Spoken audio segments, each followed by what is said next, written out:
आइजल और रोशीन दोनों बहनें थीं, जिनकी मां का इंतकाल उनके बचपन में ही हो गया था। राहिला खातून का चहलम हुआ ही था कि अगले दिन अख्तर हसन किसी औरत को ब्याह कर उस घर में ये कहकर ले आए कि फरजाना मेरा और मेरी बच्चियों का ख्याल रखेगी। फरजाना खातून एक रिवायती सौतेली मां साबित हुई, जो एक बेवा औरत थी और जिसकी एक बेटी आरजू भी थी। अख्तर हसन ने आरजू के सर पर बाप की तरह दस्ते शफकत रखा और फिर अपनी नई नवेली बीवी और बेटी में मगन हो गए। उन्हें आइजल और रोशीन का कभी ख्याल तक न रहा। फरजाना खातून का रवैया दोनों बहनों से शोहर की गैर मौजूदगी में बेहद खराब और हतक आमेज होता था, जबकि उनके सामने वो थोड़ा बहुत अच्छाई का नाटक कर लेती थी। अख्तर हसन को रोशीन और आइजल की जात से कोई खास दिलचस्पी पहले भी नहीं थी, जबकि आरजू और फरजाना खातून के आ जाने से जो थोड़ी बहुत तवज्जो और ध्यान वो उन्हें देते थे वो भी खत्म हो गया था। दोनों बहनों ने जैसे तैसे करके बीए किया तो अब्बू ने दोनों को घर पर बैठने का अल्टीमेटम जारी कर दिया। रोशीन जॉब करना चाहती थी, मगर वो अब्बू के गुस्से और फरजाना खातून से काफी खाइफ रहती थी, लिहाजा खामोशी से घर पर ही बैठ गई। मगर आइजल रोशीन के मुकाबले में जरा दलेर और खुद एतमाद थी। उसने अब्बू की मर्जी के खिलाफ जाकर यूनिवर्सिटी में एडमिशन लिया और बच्चों को ट्यूशंस पढ़ा कर छोटी छोटी नौकरियां कर करके इंग्लिश में मास्टर्स कंप्लीट किया। साथ साथ उसने मुख्तलिफ प्रोफेशनल इवनिंग प्रोग्राम्स में एडमिशन लेकर एमए की डिग्री भी हासिल कर ली। अब वो चाहती थी कि उसकी काबिलियत के मुताबिक उसे जॉब दी जाए। उसने अपनी कंपनी को अपनी तालीम के मुताबिक प्रमोशन देने की दरखास्त की, जो रिजेक्ट हो गई और आइजल ने बदजन होकर वहां से रिजाइन दे दिया। फिर तकरीबन कुछ माह जूतियां घिसी, मगर उसे एक अच्छी नौकरी तो क्या, मामूली दर्जे की जॉब भी ना मिल सकी। वो बेहद मायूस हो चली थी।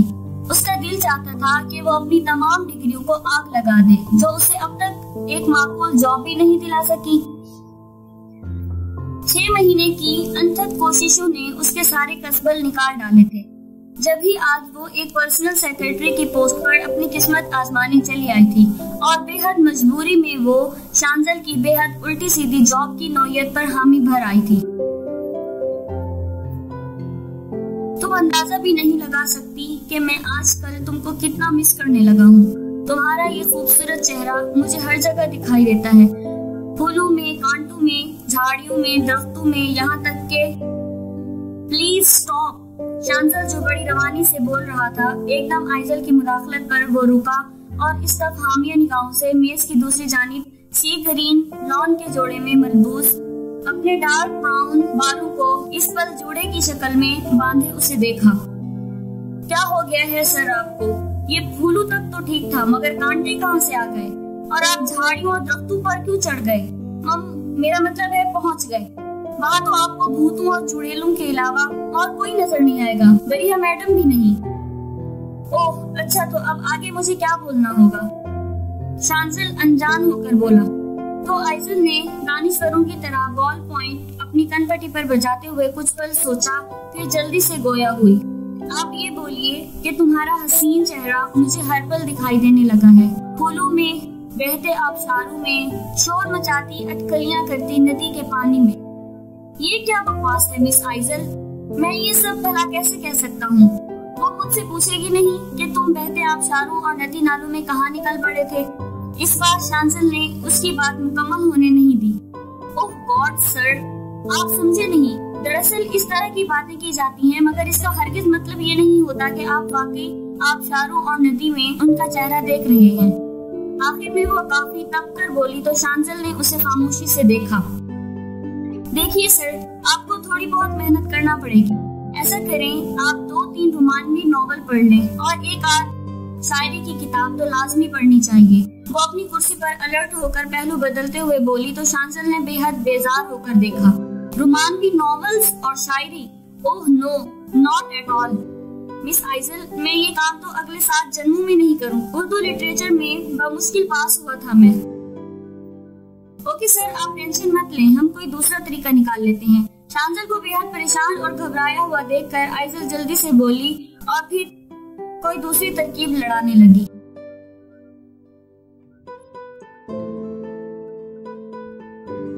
वो थकी मांदी ऑफिस से घर पहुंची तो लाउंज में आरजू को देखकर उसका मुंह हलक तक कड़वा हो गया था। उसकी थकन और उलझन में मजीद इजाफा हो गया।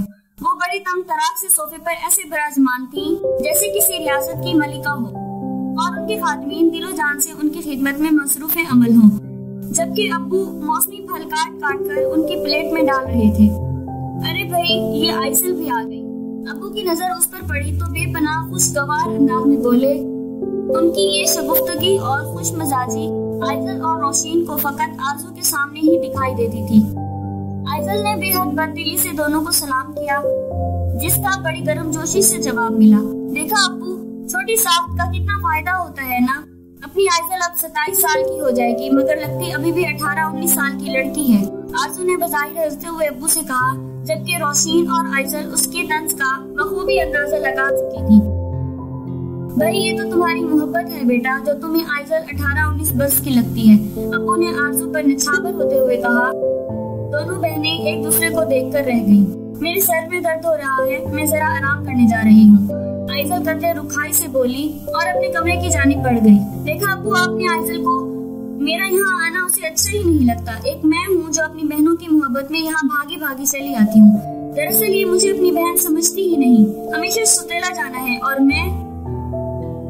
बोलते बोलते आरजू ने रोना शुरू कर दिया तो अब्बू के हाथ पांव और रोशीन का चेहरा मारे गुस्से के फूल गया। उफ, फिर इस ड्रामा क्वीन के ड्रामे शुरू। रोशीन दिल ही दिल में बोली, फिर कुछ परेशान भी हो गई क्योंकि अब्बू आरजू के जाने के बाद आइजल की क्लास लेने वाले थे। शांजिल बड़ी बेसब्री से आइजल का मुंतजिर था। आज वो खिलाफे मामूल लेट हो गई थी। वो 2 बार प्यून से जाकर आइजल के बारे में दरियाफ्त कर चुका था, मगर वो अब तक ऑफिस नहीं पहुंची थी। उसने आइजल का फोन भी ट्राई किया, मगर वो स्विच ऑफ था। शांजिल ने प्यून से कहा कि जब वो आए तो उसे मेरे कमरे में फौरन भेजना। लिहाजा अब वो शांजिल मुर्तजा के रूबरू बैठी थी। मिस आइजल, कम से कम आप अपना सेल फोन तो ऑन रखा करें। एक तो आप लेट हो गई, ऊपर से आपका फोन भी बंद जा रहा था। शांजिल इसे सरजनिश करते हुए खासा झिंझलाया हुआ दिखाई दिया और साथ ही आइजल को याद आया कि सुबह आतिफ की आने वाली फोन कॉल से तंग आकर उसने अपना मोबाइल स्विच ऑफ कर दिया था। ओह, आई एम सॉरी सर, मैं इसे ऑन करना भूल गई। वो एकदम शर्मिंदा होकर बोली तो शांजिल तेजी से गोया हुआ। तुम इन सब चीजों को छोड़ो, दरअसल मुझे तुमसे एक जरूरी बात करनी है। शांजिल ने आपसे तुम का सफर एक ही जस्ट में लगाकर तय कर लिया था। आइजल ने काफी हैरत से उसे देखा जो नॉन स्टॉप बोले जा रहा था और आइजल कहीं और ही गुम हो गई। अब बताओ मैं क्या करूं? शांजिल ने उससे इस्तफसार किया तो आइजल ने बेहद होंकों की तरह उसे देखा, फिर हैरत भरे अंदाज में गोया हुई। मैं क्या बताऊं सर, आप क्या पूछ रहे हैं? यही कि अंटार्कटिका में इतनी सर्दी क्यों पड़ती है? सर, वो बर्फानी खित्ता है तो जाहिर है वहाँ सर्दी होगी। आइजल कुछ अजीब सी होकर बोली, जैसे उसे शांजिल के बचकाना सवाल पर अजीब सा महसूस हुआ हो। ओह अच्छा, वो बेहद इस्तेज़ाइया अंदाज में फकत इतना ही बोला, फिर मजीद दरियाफ्त करने लगा। और सिपी, इतना गर्म इलाका क्यों है? उफ़्फ़ू सर, क्या आपको ये जरूरी बात करनी थी मुझसे कि अंटार्कटिका में इतनी सर्दी और सिपी में इतनी गर्मी क्यों होती है? वो काफी चिढ़कर बोली तो शांजिल ने इंतहाई तिल मिलाकर अपने सीधे हाथ का मुक्का बनाकर मेज पर दे मारा। आइजल एक पल को सहम सी गई। क्या हुआ सर? मिस आइजल, आप प्लीज मुझे ये बताना पसंद करेंगी कि जुलेखा औरत थी या मर्द? जी? बेख्तियार उसका मुंह पूरा खुला का खुला ही रह गया। इस पल उसे अपने हैंडसम से बॉस की जहनी हालत पर शुबा सा हुआ। अब ये जुलेखा कहाँ से आ गई सर? वो धीरे से बुड़बुड़ाई, जबकि शांजिल ने उसकी बुड़बुड़ाहट सुनकर अब हकीकी मैनू में अपना सर हाथों में गिरा लिया था। फिर कुछ वक्फे के बाद वो सर उठाकर बेहद तंजिया लहजे में गोया हुआ। मिस आइजल, आज मेरे सामने आपकी अक्ल और समझदारी बहुत खुलकर वाज़ेह हो गई है और वाकई आप तो माशाल्लाह बहुत समझदार हैं।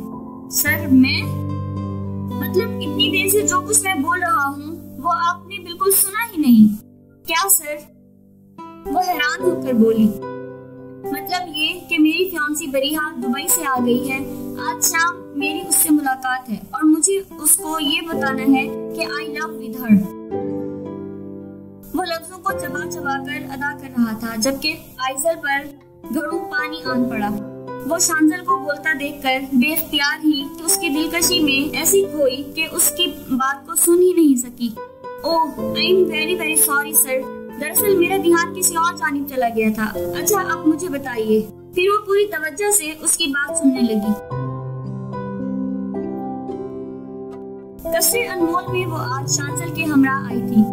अनमोल शांजल की मरहूमा माँ का नाम था, जो 5 साल पहले इस दुनिया से रुखसत हो गई थी, जिन्होंने इस घर का चप्पा चप्पा बड़ी मेहनत और लगन और मोहब्बत से सजाया और संवारा था।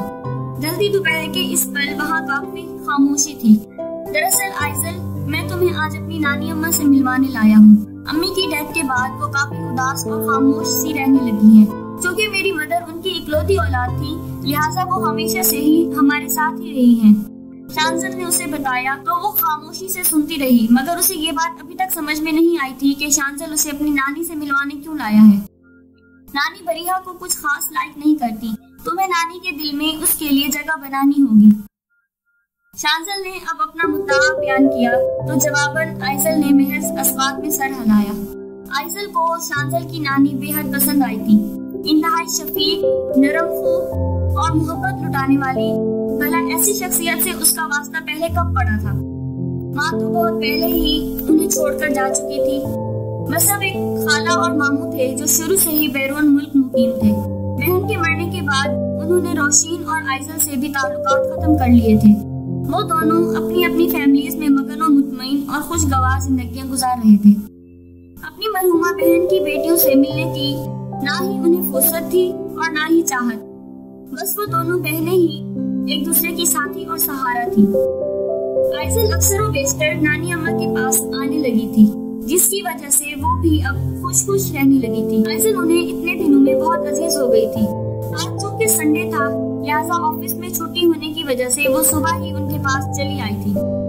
नानी जान, आज मैं आपके लिए अपने हाथों से गर्मा गर्म नाश्ता तैयार करूंगी, बताइए आपको क्या खाना है? वो चहक कर बोली तो नानी धीरे से मुस्कुरा कर बोली, तुम कुछ भी पका दो बेटा, यकीनन जो भी पकाओगी मजेदार ही होगा।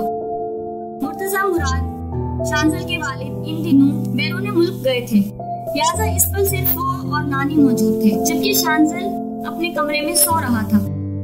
वैसे नानी, जब शांजल सर की शादी हो जाएगी ना, तो घर में खासी रौनक हो जाएगी। बरिया मैडम के आ जाने से यहाँ की खामोशी टूट जाएगी। नाश्ते से फरागत के बाद आइजल अपनी ड्यूटी अंजाम देने की गर्ज से बोली तो नानी ने एक निगाह आइजल की तरफ देखा, फिर धीरे से बोली, तुमने देखा है बरीहा को? नहीं, देखा तो नहीं है, मगर मुझे यकीन है कि आपके नवासे की पसंद यकीनन अच्छी ही होगी। वो मगन सी बोली तो नानी के लबों पर फीकी सी मुस्कुराहट बिखर गई।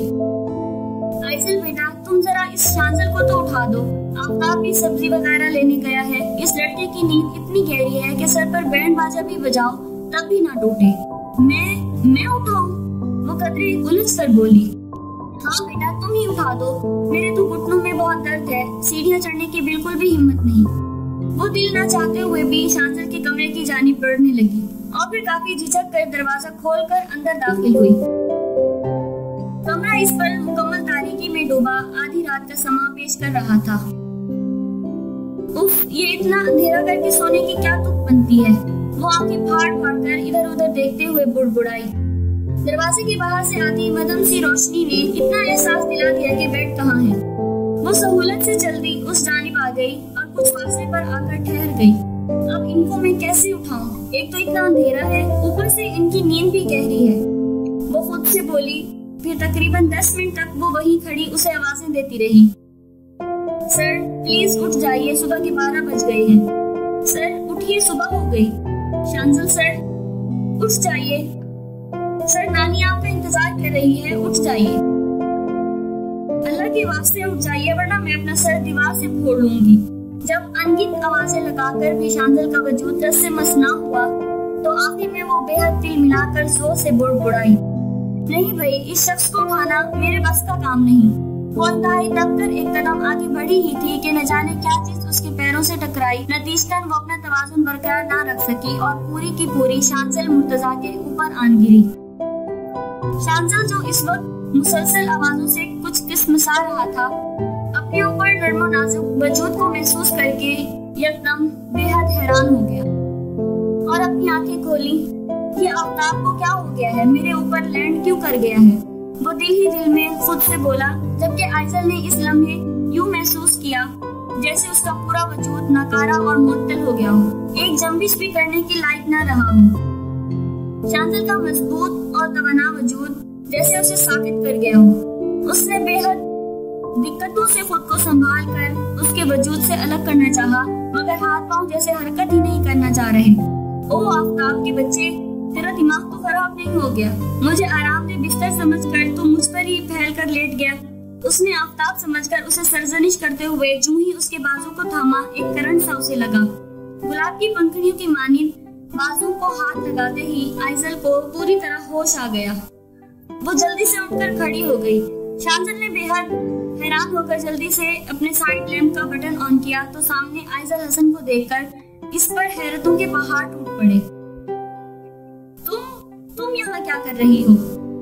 टी पिंक रंग के सूट में बालों की पोनी बनाए वो इस वक्त बहुत कंफ्यूज और खफीफ सी थी। वो दरअसल मेरा आज नानी से प्रोग्राम सेट था कि हम दोनों नाश्ता साथ करेंगे, तो बस अपनी उंगलियों को आपस में मरोड़ते हुए वो शर्मिंदगी से फकत इतना ही कह पाई। शांतल ने उसे एक निगाह देखा, फिर गहरी सांस भरकर गोया हुआ, ओके तुम नीचे जाओ और हाँ जरा बरिया की कुछ तारीफें भी कर देना।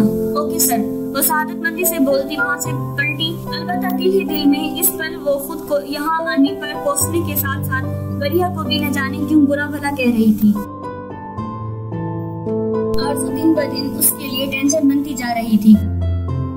दरअसल वो अपनी उम्र रसीदा रंडवे जेठ के लिए आइजल के रिश्ते की मुतमन्नी थी, जो आइजल को बेहद जहर लगता था। आज घर पर अब्बू नहीं थे, लिहाजा आइजल को मैदान साफ मिल गया। वो आरज़ू की तबीयत अच्छी तरह से साफ करने की ठान कर उसके सामने आ बैठी। आरज़ू, ये जो तुम अपनी उस बूढ़े खूसट घर की जेठ के लिए यहाँ आस लगाए बैठी हो ना, तो अच्छी तरह से कान खोल कर सुन लो।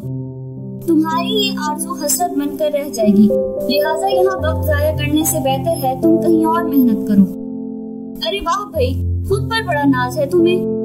तुम तो मेरा एहसान मानो कि पूरे शहर में यूं शुतर बेमहार फिरने वाली पक्की उम्र की लड़की का रिश्ता अपने कमाऊ पूत और शरीफ जेठ से जोड़ना चाहती हूँ, वो भी सिर्फ अपने अब्बू का ख्याल और एहसास करते हुए। आरज़ू की जबान भी कैंची थी जो तेजी से चलने लगी।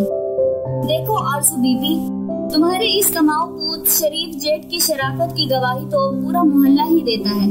तो रहा अब्बू का ख्याल और एहसास, तो हम उनकी सगी बेटियां हैं, तुम्हें उनकी फिक्र में दुबला होने की जरूरत नहीं। आइजल भी भला क्यों पीछे रहती, वो भी उसे खरी खरी सुनाते हुए बोली, तुम्हें तो अब्बू ही देखेंगे आइजल। आरज़ू ने जैसे उसे धमकी दी थी, जिसे आइजल ने हवा में मक्खी की तरह उड़ाया, जबकि रोशीन इस सूरत हाल से खासी परेशान हो गई।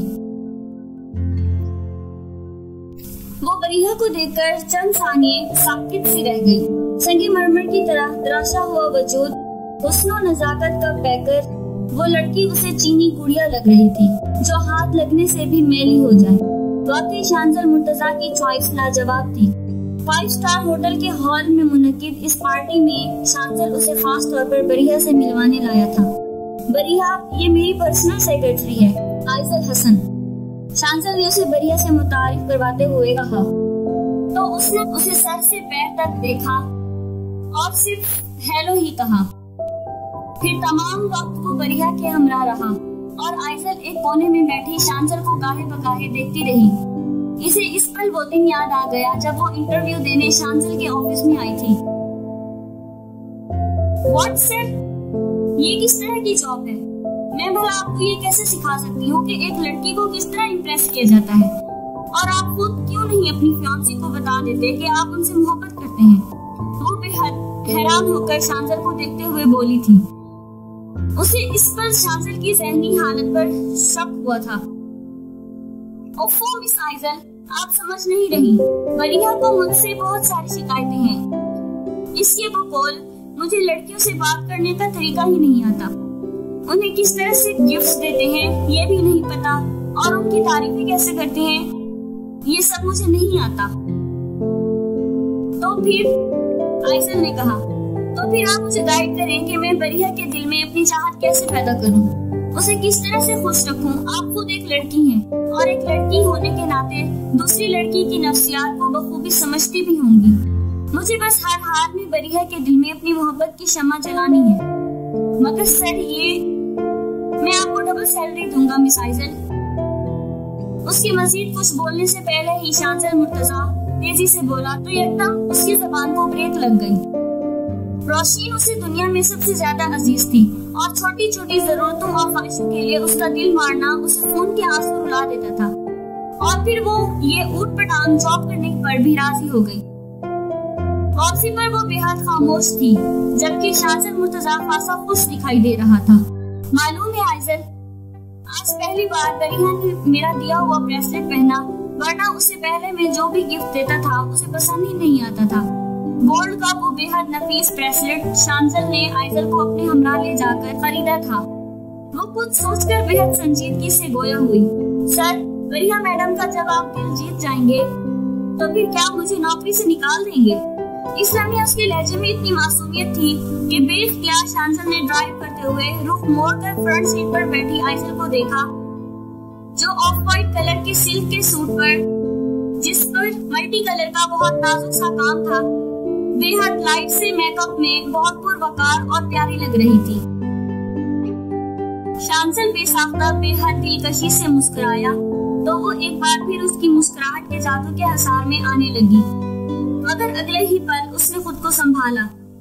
ये चांद तो आसमान का नसीब है, हम भला ख्वाबसारों की तकदीर में कहां। वो दिल ही दिल में अपने आप से बोली, डोंट वरी आइजल, इसके बाद तुम्हारी जॉब आसान हो जाएगी।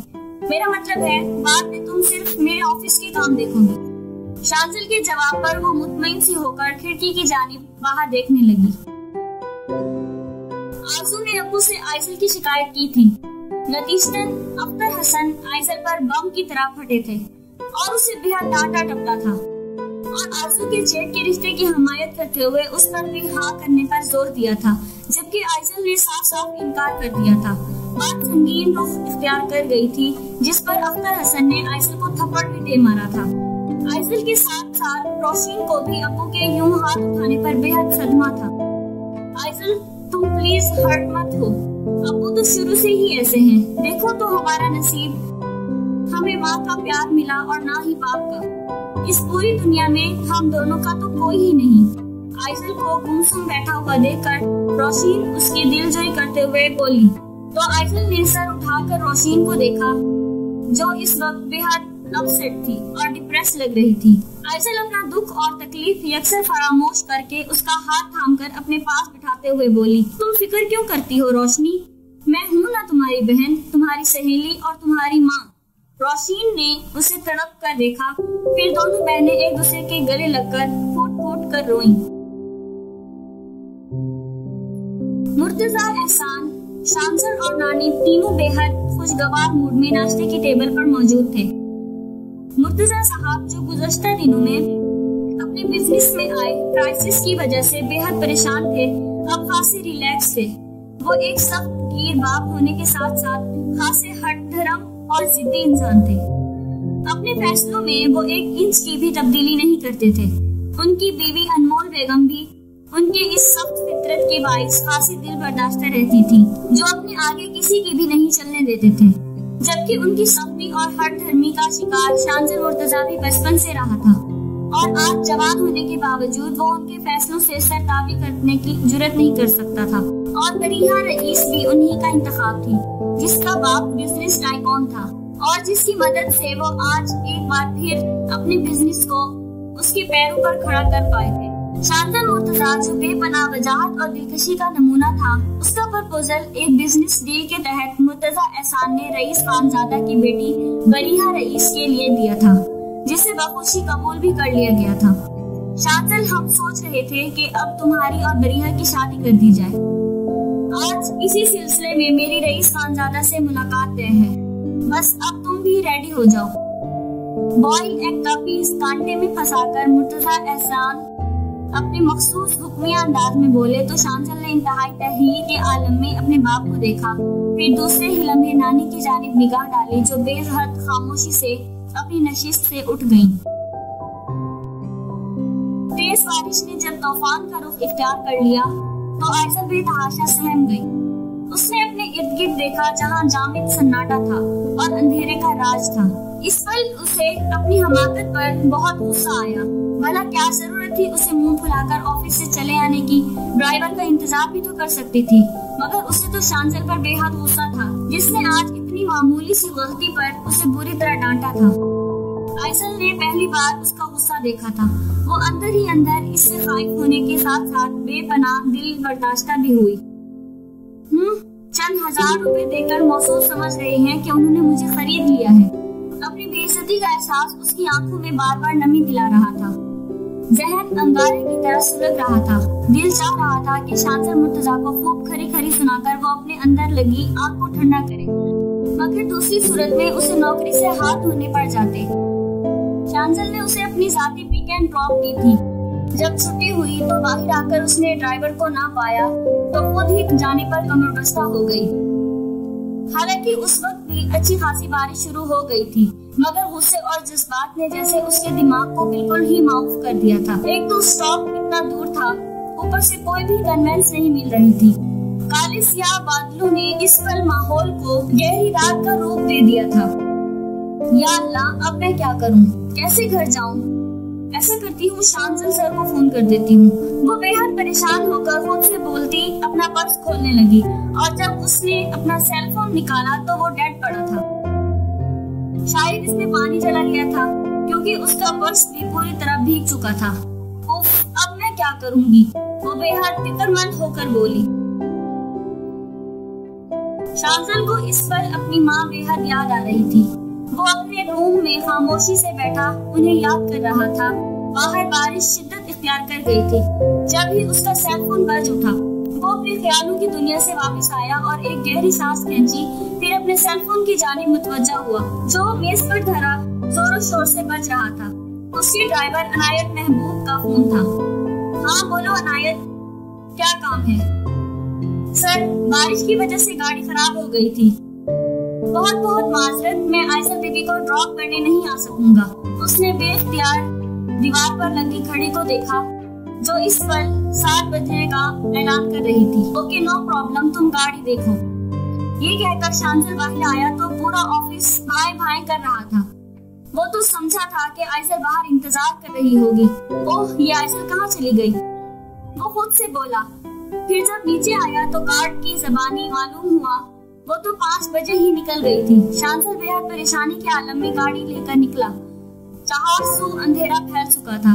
सड़क पर बस इक्का दुक्का लोग थे। उसका कहीं कोई साइबर भी नहीं था। ये आइज़ल कहाँ रह गई? घर तो नहीं पहुँच गई? वो खुद से बोला। उसी दम उसके फोन की घंटी फिर बजी, जिस पर आइज़ल के घर का नंबर ब्लिंक हो रहा था। शांजल ने फोन रिसीव किया। हेलो शांजल साहब, मैं आइज़ल की बहन रोशीन बात कर रही हूँ। आइज़ल अब तक घर नहीं पहुँची। बारिश बहुत तेज हो रही है। वो इस वक्त ऑफिस में है क्या? जी रोशीन, आइज़ल बस अभी ऑफिस की गाड़ी में निकली है। आप परेशान मत हो, वो जल्द घर पहुँच जाएंगी। वो खुद को बमुश्किल संभाल कर बोला तो दूसरी जानिब रोशीन मुतमईन सी हो गई। थैंक यू सर, वो दरअसल आइज़ल का फोन बंद जा रहा था तो मैंने आपको जहमत दी। नो प्रॉब्लम, शांजल खुश अखलाकी से बोला, फिर फोन बंद करके डैशबोर्ड पर पटकते हुए बेहद हरासा होकर खुद से गोया हुआ। आइज़ल कहाँ चली गई हो तुम? जैसे जैसे वक्त गुजर रहा था शांजल का दिल डूबे जा रहा था। इसी दम दोबारा उसके फोन की घंटी बजी थी। इस बार फोन उसके ऑफिस गार्ड का था। सर, वो आइज़ल मैडम इधर आया हुआ है। हमने इन्हें ऑफिस की चाबी दे दी है, वो ऊपर चला गया है। शांजल को इस पल बेहद तमानियत का एहसास हुआ। उसे सुकून सा मिला। वायलिन की तारों की तरह खींचे उसके असाब एकदम नॉर्मल हो गए। ठीक है, मैं ऑफिस आ रहा हूँ। उसने वापस गाड़ी मोड़ी और कुछ देर बाद वो आइज़ल पर बुरी तरह बरस रहा था। दिमाग तो खराब नहीं हो गया था तुम्हारा? इतनी तेज बारिश में यूं ऊंट की तरह मुंह उठाकर चल पड़ी थी तुम। ऐसी भी क्या जल्दी थी? ड्राइवर का इंतजार नहीं कर सकती थी क्या? वो काफी देर तक उसे डांटता रहा जबकि आइज़ल गर्दन झुकाए नादिम से सब सुने जा रही थी। इस बार उसे शांजल की डांट पर गुस्सा बिल्कुल नहीं आया। इंतहाई खौफनाक सूरत हाल को देखकर और काफी देर रक्षा टैक्सी का इंतजार करने के बाद उसने वापस जाने की राह ली। I am so sorry sir, मुझसे वाकई बहुत बड़ी गलती हो गई। मुझे इस तरह बारिश में नहीं निकलना चाहिए था। वो अपने अब्बू के रवैये की बिना पर भी काफी डिप्रेस थी। यही वजह थी कि शांजल की डांट को उसने कुछ ज्यादा ही दिल पर ले लिया था। वो कब कपाते लबों से बोली तो इस तमाम वक्त में शांजल ने कदरे चौंक कर उसे बगौर देखा। जामुनी रंग के स्टाइलिश से सूट में वो बार बार अपने कपड़ों को दुरुस्त कर रही थी जो पूरी तरह भीग चुके थे। गीले बालों की एक आध लीटें उसके चेहरे पर चिपकी उसे इस पल बेहद हसीन बना गई। शांजल बेसाख्ता उसे देखता ही चला गया। आइसल ने उसकी महवियत और ऑफिस की तन्हाई से खाइफ होकर शांजल की तरफ बिना देखे आहिस्तगी से कहा, सर प्लीज मुझे घर छोड़ दीजिए। वो उसकी आवाज पर यकदम चौंका, फिर सर झटक कर कहते हुए मुड़ा, आइए मेरे साथ, जबकि आइसल उसके पीछे तेजी से लुढ़की। आज बहुत दिनों बाद अपनी नानी की याद आई। क्या बात है आइसल, तुम कुछ उदास लग रही हो। बस नानी, कोई खास बात नहीं है, वो टालने वाले अंदाज में बोली। अच्छा तो फिर आप सी बात बता दो। नानी मुस्कुरा कर बोली तो आइसल भी होले से मुस्कुरा दी, फिर संजीदगी से बोली, नानी मैंने आपको अपनी बहन रोशीन के बारे में बताया था ना, मैं चाहती हूँ कि उसकी शादी हो जाए। और तुम कब करोगी शादी? मेरी शादी होनी होगी तो हो ही जाएगी। मुझे फिलहाल अपनी बहन की शादी की फिक्र है, मगर बेटा तुम्हारे अब्बू को पहले तुम्हारी फिक्र करनी चाहिए, फिर इंशाल्लाह तुम्हारी छोटी बहन का भी नंबर आ जाएगा। नानी पुरशफीक लहजे में बोली तो आइसल बेइख्तियार इस्तेज़ाया अंदाज में अब्बू को मेरी फिक्र होगी भला।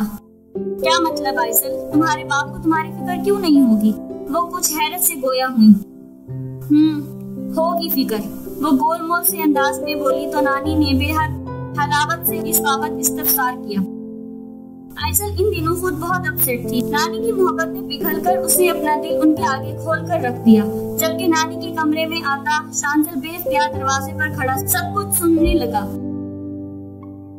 नानी, अगर अब्बू मुझे मोहब्बत से अपने सीने से लगाकर आरज़ू की इस ठरकी जेठ से शादी करने का भी कह देते तो मैं खुशी खुशी अपने अब्बू की खातिर इससे शादी भी कर लेती। आखिर में उसकी आवाज भर आई, अरे अल्लाह ना करे जो तुम्हारी शादी उस ठरकी बुढ़े से हो। मेरी इस प्यारी सी शहजादी के लिए तो कोई शहजादा ही आएगा। वो उसे खुद से लिपटाकर मोहब्बत से बोली तो रोते रोते आइसल ने सर उठाकर शिकवा कुनाम लहजे में कहा, हाँ जैसे आजकल शहजादे तो तख्तों पर टंगे हुए हैं ना। आइसल के अंदाज पर नानी बेइख्तियार हंस दी, जबकि दरवाजे की ओट में खड़ा शांजल भी धीरे से मुस्कुराकर वहां से पलट गया।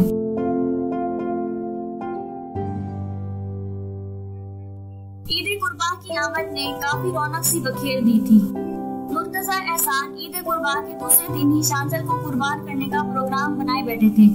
जब ही इन्हीं दिनों रईस खानजादा की तरफ से इस रिश्ते के टूटने की खबर उन्हें मिली थी, वो हैरान से रह गए थे। बरिहा ने दरअसल खुद ही शांजल से शादी करने से इनकार कर दिया था।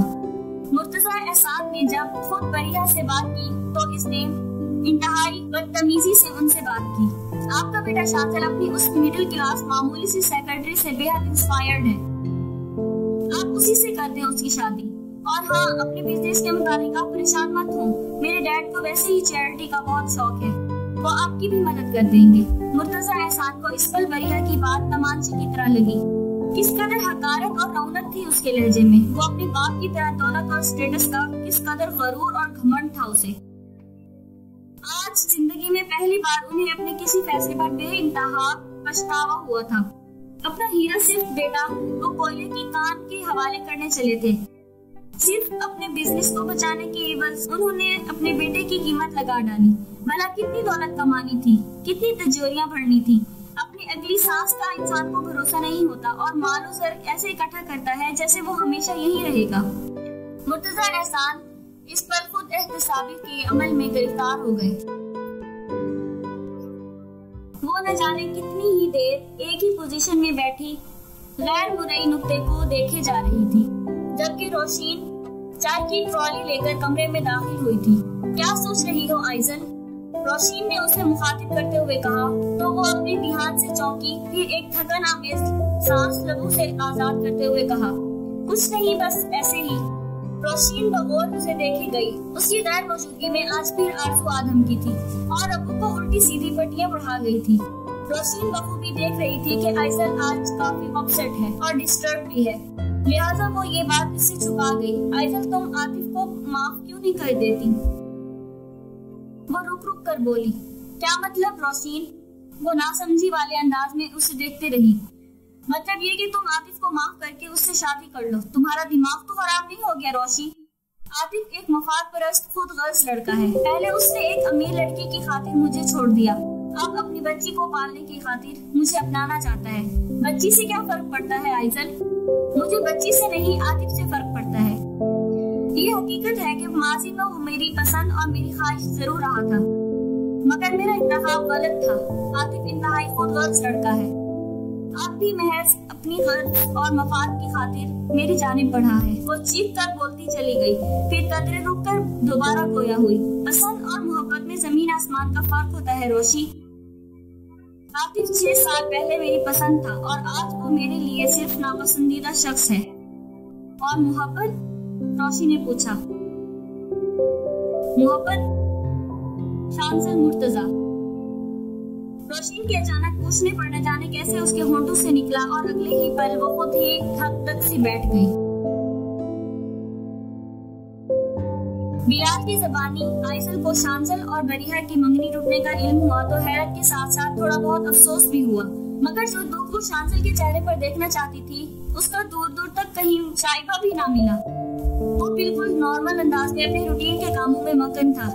शांसल का ये रवैया उसे हैरत में मुब्तला कर गया, मगर फिर वो सर झटक कर अपने काम में मसरूफ हो गई। शांसल के वादे के मुताबिक अब उसकी सरगर्मियां ऑफिस तक ही महदूद थीं। नानी ने अपने जानने वालों का बहुत ही अच्छा रिश्ता रोशीन के लिए भिजवाया था। लड़का बैंक में मैनेजर था, अच्छा और सुलझा हुआ घराना था। अब्बू को लड़का और घराना बेहद पसंद आया। आज शायद जिंदगी में पहली बार उन्होंने रोशीन को अपनी बेटी समझकर इस मामले में दिलचस्पी ली थी और उसके सर पर दस्ते शफकत फेरा था, जबकि रोशीन की आंखों में नमी सी ठहराई। भाई साहब, आइसल की भी बिल्कुल फिक्र मत कीजिएगा, बहुत जल्द इसके सवाली भी आपके दरवाजे पर आने ही वाले हैं। मुझे पूरा यकीन है कि वो लोग भी आपको बहुत पसंद आएंगे। हाय अल्लाह, क्या नानी मेरा भी रिश्ता तय करने वाली हैं? नानी की बात पर आइसल के कान खड़े हो गए। आरज़ू को जब रिश्ते की बाबत मालूम हुआ तो इतना अच्छा रिश्ता मिल जाने की बदौलत वो अंदर ही अंदर खूब जल भून कर रह गई, मगर बज़ाहिर खुशी का इजहार करते हुए बोली, अब्बू अब आप जल्द ही साकिब भाई के लिए भी हाँ कर दीजिए ताकि मैं अपनी बहन को अपनी जेठानी बनाकर अपने घर ले जाऊं। और आज पहली बार अख्तर हसन को आरज़ू की बात थोड़ी खटकी सी। वो नानी से मिलकर बाहर निकली तो शाम अपने पर फैलाए जलवे दिखा रही थी। इस पल वसीओ अरीज लॉन बेहद खूबसूरत लग रहा था। वो अक्सर छुट्टी वाले दिन नानी से मिलने चली आती थी। आइसल गेट की जानिब बढ़ी ही थी कि छोटे गेट से शांसल अंदर दाखिल होता दिखाई दिया। ओह आइसल, तुम कैसी हो? वो काफी नॉर्मल अंदाज में बोला। आइसल ने एक निगाह उसकी जानिब देखा। अभी वो कुछ कहने ही वाली थी कि वो अंदर चला गया। आइसल को इस तरह बदअखलाकी पर गुस्सा आया। कैसे ऊंट की तरह मुंह उठाकर अंदर चले गए, जैसे मैं तो उनसे बात करने के लिए मरी चली जा रही थी। वो खुद से बुड़बुड़ाते हुए सर झटक कर वहाँ से निकल गई। अख्तर हसन को रात के आखिरी पहर सीने में तकलीफ उठी जो कि बेइंतहा बढ़ती ही चली गई। वो लम्हों में ही पसीने में बुरी तरह से नहा गए। उन्होंने बेहद घबराकर रोशीन और आइसल को पुकारा। वो एक ही आवाज में दौड़ी चली आईं। रोशीन तो बाप को इस हाल में देखकर रोने लगी।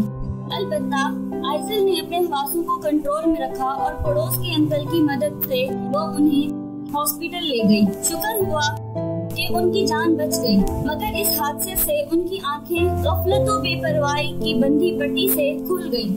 अपनी बच्चियों का हुस्न सलूक देखकर वो पहली बार उनके सामने रो दिए थे और माफी के तलबगार थे, जबकि आइसल और रोशीन बेहद खुश थी। आज उन्हें उनका बाप मिल गया था और आरज़ू जो हम वक्त उनके आगे अपनी मोहब्बत का दिखावा करती थी, वो एक बार भी उनको देखने हॉस्पिटल नहीं आई। अख्तर हसन अब अपने और पढ़ाई का फर्क अच्छी तरह से जान गए थे। नानी और शांसल भी उनकी अयादत के लिए आए थे। और फिर एक दिन आतिफ आइसल के घर आदम का। आइसल प्लीज मुझे सिर्फ एक बार माफ कर दो, मैं मानता हूँ कि मैंने तुम्हारे साथ वाकई बहुत ज्यादती। आतिफ, तुम खामखा में अपना वक्त जाया कर रहे हो, मैं तुम्हें माफ कर चुकी हूँ। वो काफी रुखाई से बोली, जबकि दूसरी तरफ आतिफ खिल उठा। मुझे मालूम था तुम मुझे माफ कर दोगी। जवाबन वो खामोश रही तो वो गला खनकारते हुए बोला, मैं अपनी अम्मी और बड़ी आपा को तुम्हारे घर लाना चाहता हूँ आइसल, अब मैं मजीद देर नहीं कर सकता। क्यों क्यों लाना चाहते हो? तुम्हारे और मेरे रिश्ते के लिए आइजल, उसने जब कहा तो आइजल गुस्से से पागल हो गई। तुम कहीं पागल तो नहीं हो गए हो आतिफ? भला मैं एक तुम्हारी लड़की और तुम जैसे पहले से शादीशुदा मर्द से, वो भी एक बच्ची के बाप से, क्यों कर शादी करूंगी? आइजल वो बुरी तरह से गड़बड़ाया, फिर अपनी असल फितरत पर उतरते हुए बोला, तुम शायद भूल रही हो कि मर्द साथ एक क्या दो भी शादियां करे तो भी उसे हर बार बड़ी आसानी से लोग लड़कियां देने के लिए तैयार रहते हैं, और मुझे तो अभी भी लोग अपनी कम उम्र लड़कियों के रिश्ते देने के लिए मेरे एक इशारे के मुंतजिर हैं। इस पर आतिफ के लहजे में बेपनाह रौनक तो गरूर था। आइजल ने उसे सर से पैर तक देखा और इंतहाई तंजिया लहजे में बोली, तो जाइए मिस्टर आतिफ, इन्हीं कम उम्र लड़कियों से ही शादी करें और उन्हें अपनी बच्ची की दूसरी माँ बनाकर ले आएं और मेरी जान छोड़ दें। आतिफ ने उसे एक निगाह देखा, फिर खामोशी से हारे हुए खिलाड़ी की तरह दरवाजे की तरफ चल पड़ा। कल ईद थी और ईद कुर्बान की तमाम तैयारियां मुकम्मल थी। आइजल और रोशीन अपने घर आए बकरे की खूब खिदमत कर रही थी, जबकि ईद के तीसरे दिन रोशीन का निकाह भी तय हो चुका था। हाय अल्लाह आइजल, हमारे बकरे की आंखें देखो, शानसन सर से मिलती हैं। रोशीन बकरे को चारा खिलाते हुए अचानक बोली तो आइजल ने इसे फहमाइशी नजरों से घूरा। रोशीन अब न सिर्फ आइजल की छोटी बहन थी, बल्कि उसके हर राज में शरीक थी। आइजल की आंखों में शानजल की परछाई देखकर उसने आइजल से सब कुछ उगलवा लिया था और उसने भी अच्छे बच्चों की तरह सब कुछ बता डाला। ज्यादा बकने की जरूरत नहीं। उसने रोशीन को झाड़ा, फिर कुछ सोचकर गोया हुई।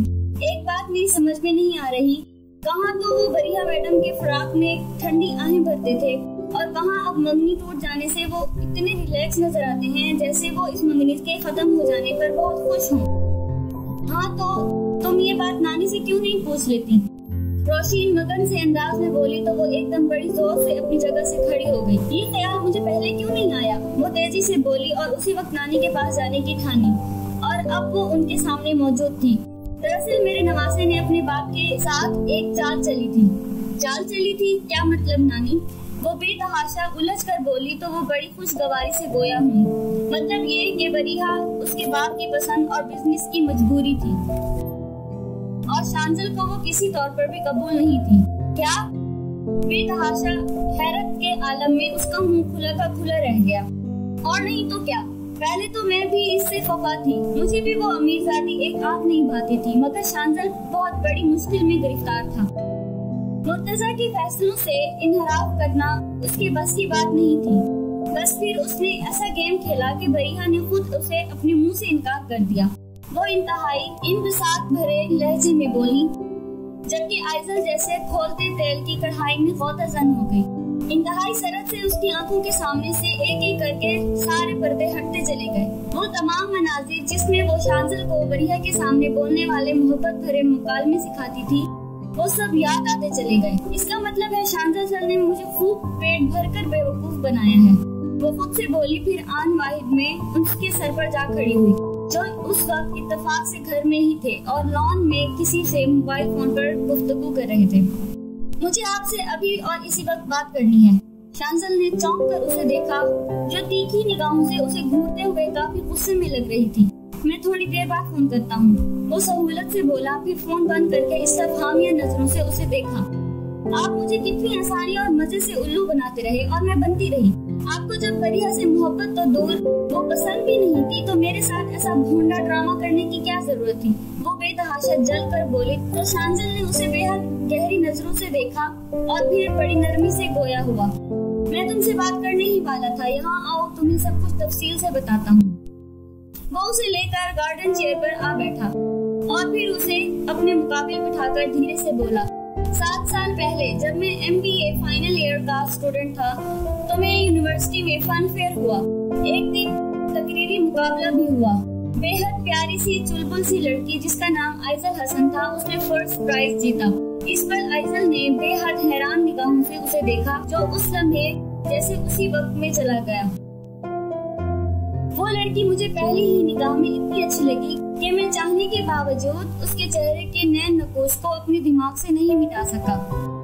फिर एक दिन खुद से हार मानकर मैं उसे ढूंढता हुआ उसके डिपार्टमेंट में गया। वो कदरे रुका, फिर दोबारा गोया हुआ। मालूम हुआ कि वो अपनी क्लास फेलो आतिफ हमीद में इन्वॉल्व है। मैंने उसी दिन अपने कदमों को वापस मोड़ लिया, मगर अपने दिलो दिमाग को नहीं ला सका। उसकी शक्ल मेरे दिलो दिमाग से कभी भी नहीं हट सकी। फिर एक दिन वो लड़की मेरे ऑफिस चली आई। वो हॉक सी बैठी थी और उसे ही देखे गई। उसे बेसाख्ता वो दिन याद आ गया जब वो इंटरव्यू देने शांजल के ऑफिस पहुंची थी। मैं उसे वहां देखकर अंदर ही अंदर बेपनाह चौंका और बेहद खुश भी हुआ। शांजल एक ट्रांस की कैफियत में बोले जा रहा था।